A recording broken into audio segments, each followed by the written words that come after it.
तबलीगी जमात अपनी तश्कील के दौरान नमाज मुकम्मल पढ़ेंगे या कसर पढ़ेंगे, इसका क्या हुक्म है। चनांचे इस सिलसिले में काफ़ी तफसीली बहस रहती है हमेशा। इसलिए जो आदमी तबलीग में जाता है तो जिस इलाके के अंदर जाए उस इलाके की नौइयत को समझते हुए उसी इलाके के उलमा से राब्ता करके फिर जो है उसी मसले पर अमल करना चाहिए ताकि उस पर अमल करना आसान हो।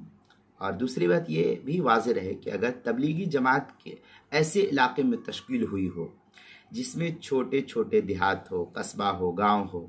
और उन देहातों के दरमियान कम से कम आधा मील का फासला हो, 1-1.5 किलोमीटर का फासला हो,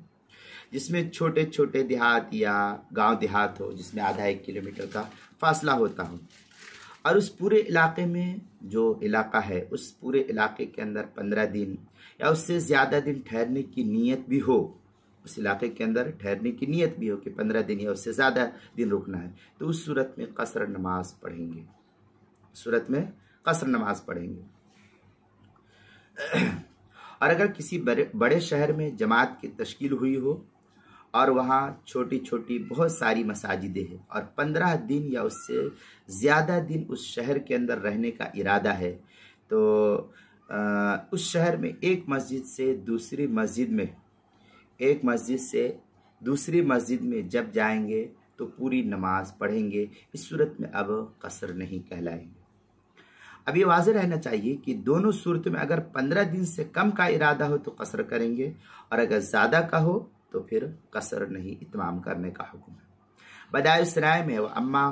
फस्रुन व अम्मा बयान मा युसीरुल मुसाफिर बिही मुकीमन, ये बदाउस्सनाय की इबारत है, पहली जिल्द सफ़ा 98, जो HM सईद कराची का छपा हुआ नुस्खा उसके अंदर। इसी तरीके से जो है मज़ीद आगे है अम्मा इत्तिहादुल मकान फ़शर्तु नियतुन मुद्दतुल इक़ामा फ़ी मकानिन वाहिदिन, ये भी तफसील जो है नकल की है बदाउस्सनाय की पहली जिल्द सफ़ा 98 पर इसको नकल किया गया है, वहाँ भी देख सकते हैं। इसी तरीके से जो है